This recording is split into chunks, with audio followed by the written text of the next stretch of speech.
petunjuknya tentang adab.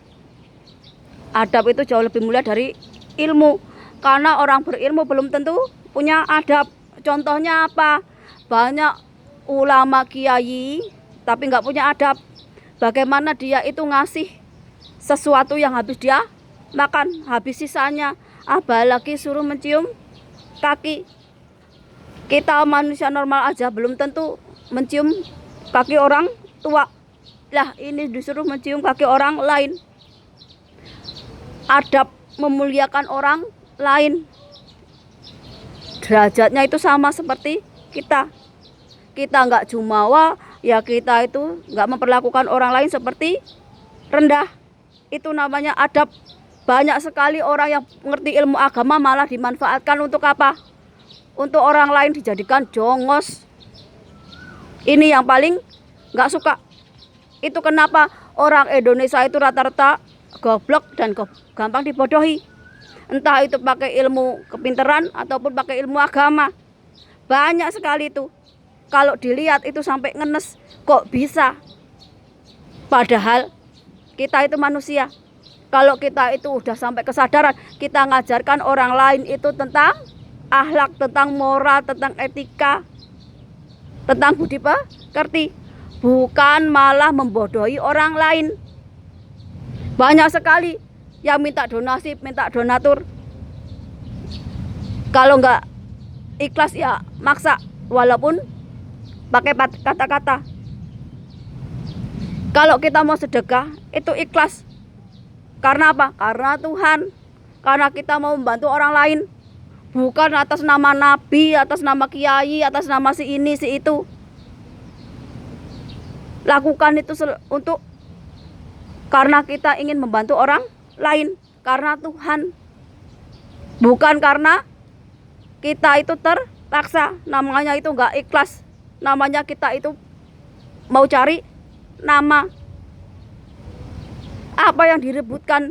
Rebutan gelar Habib, Gus, kiai, ulama. Kalau kalian pengen dihargai orang lain, ya hargai orang lain dulu. Kalau kalian mau dimuliakan, ya muliakan dulu orang lain. Banyak banget. Bukannya ulama ngajarkan yang baik, tapi malah ngajarin yang jelek.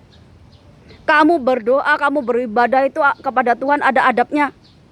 Ada sopan santunnya, ada unggah-ungguhnya. Jangan dicampurkan dengan kata-kata kotor, kata-kata nggak pantas. Dicampur dengan zikir, dicampur dengan sholawat, dengan musik jedar-jedar. Nggak ada dalam sejarah.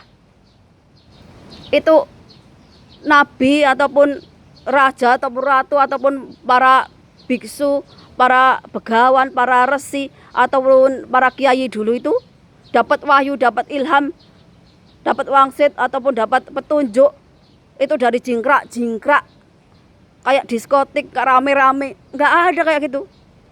Semuanya ya manekung, semuanya ya semedi, semuanya ya menenangkan diri, menghindari keramaian, menyatu dengan Tuhan, menyatu dengan alam.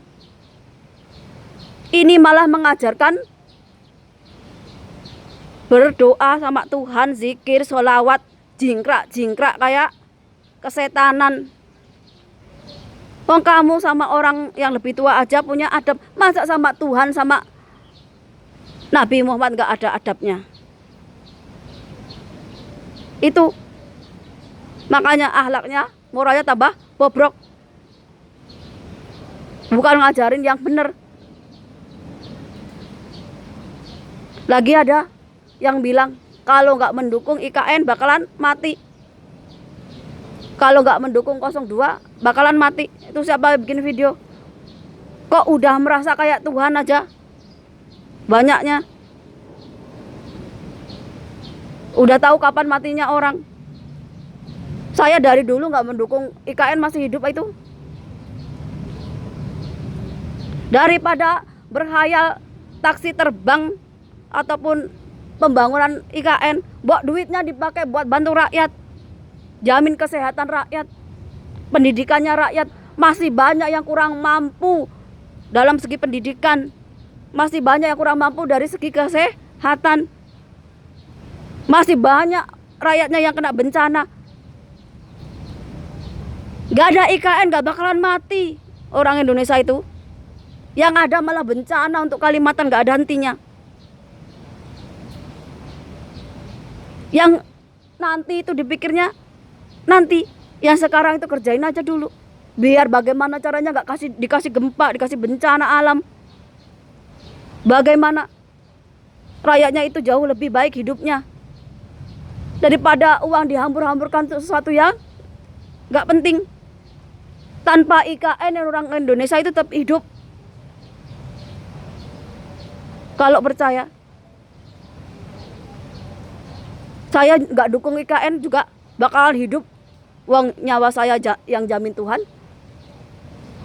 Kalau bikin video, bikin kata-kata itu mbok dipikir. Jangan manusia melebihi Tuhan.